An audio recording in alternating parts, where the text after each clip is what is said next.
Gen Z, ndugu zangu vijana wa Kitanzania, hakika tumeshuhudia maumivu makali Oktoba 29 mwaka huu. Hakuna yeyote yule ambaye kamwe anaweza kusema kwamba hakupatwa na maumivu ya Oktoba tarehe 29 mwaka huu. Maumivu hayo yalibakia miongoni mwetu kwa muda kadhaa wa kuwepo gizani kwa sababu ya kuzuiwa internet.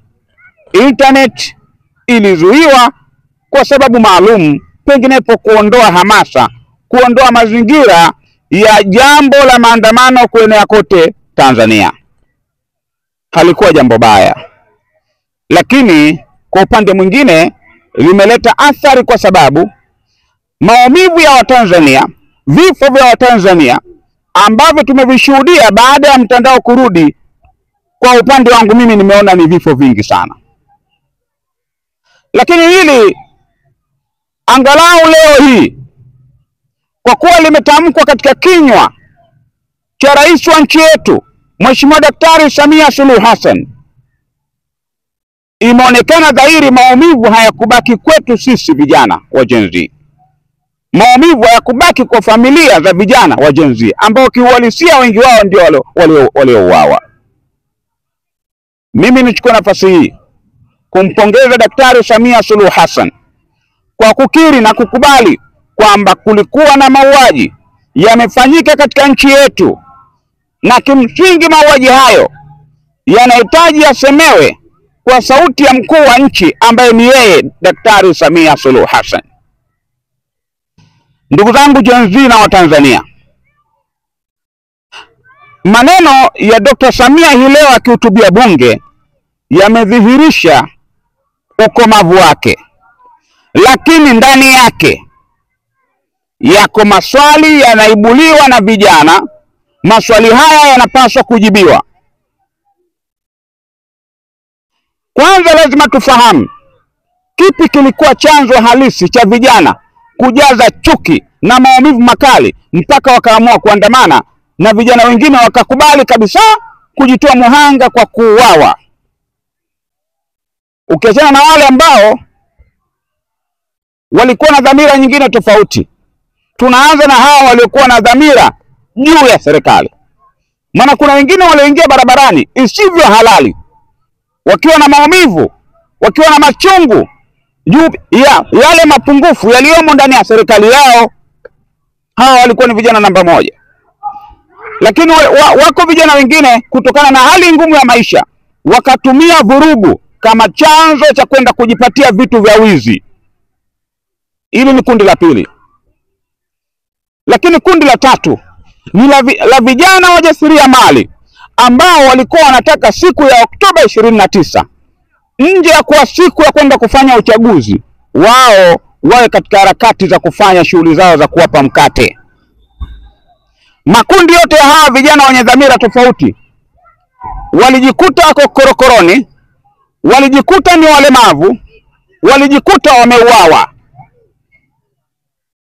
Haya maswali muhimu juu ya makundi haya matatu lazima serikali itafakari nini nyuma ya pazia. Ndugu zangu Gen Z na Watanzania kwa ujumla, tunaamini rais wetu ni mama. Nimewahi kusema mama atabaki kuwa mama kwa sababu Mungu amemuumba mwanamke katika mazingira ya huruma, na leo nimeona huruma ya mwanamke, nimeona huruma ya mkuu wa nchi, na nimeiona huruma ya rais wa taifa letu. Ziko hoja za watu kwamba kauli ya mama ya maridhiano, tutaridhiana vipi yaliyokuwa kuna Watanzania wenzetu wamekwisha uawa? Maumivu ya swali hili ni makubwa na majibu yake hayapo, kwa sababu utajibu jibu gani litakaloonekana limefiti kujibu swali hili kwamba kuna Watanzania wameuawa? Je, ni nani mwenye uwezo wa kuwafufua Watanzania wale ili turidhiane nao? Hakuna. Naomba sana ndugu zangu wa Tanzania, tulifanye kuwa taifa la msamaha, kwa sababu nje ya kusema kwamba hakuna msamaha, maana yake ni kuendelea vita kati ya raia na serikali yao, na hii vita lazima itaua watu, hii vita lazima itaumiza watu. Vita kati ya watu ambao tumewamilikisha silaha dhidi ya wale ambao hawana silaha, watatumia silaha za jadi kama vile kulipuku, kutafuta mapetroli, kutafuta mawe, kutafuta tofali, kutafuta miti, kutafuta vyuma, kutafuta bisibisi. Hili taifa tunahitaji kuliponya kwa msamaha. Ndugu zangu Gen Z, maumivu yaliyomo ndani ya mioyo yetu ni makali sana, lakini kwa kauli ya mama ya kutambua kwamba ndani ya taifa letu yametokea mambo ambayo kimsingi yeye kama rais anaona kuna umuhimu wa kufanya marekebisho, na ndio maana ameona ndani ya siku 100 kuwepo kwa mchakato wa marekebisho ya katiba.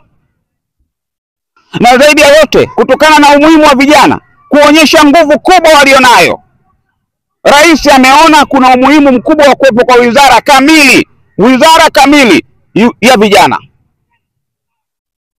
Na hili linachagizwa kwa kuona kwamba vijana wana matakwa yao. Ni bora ikawepo wizara kamili ya vijana ili kuhakikisha matakwa ya vijana yanafikiwa. Ndugu zangu vijana, tunaamini machungu tulionayo hayana mfano. Lakini nataka niseme leo, kwa nini tuweze kufanya msamaha? Huu msamaha hautakuwa wa bure. Huu msamaha utaambatana na masharti haya ambayo tutayaomba kwa rais wa nchi yetu, ayaangalie kwa kina, tena bila shinikizo, ayaangalie kwa moyo wake.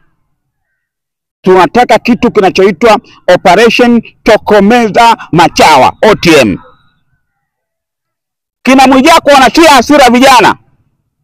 Kina Mwijaku wanatia hasira vijana wa Kitanzania na kuonekana kana kwamba wao ndio wanaofaidi keki kwa kuwa na tabia ya kusifia tu na kujikweza kwamba wanapewa maokoto na viongozi wa serikali, kujifanya wao wanatangaza mazuri ya serikali.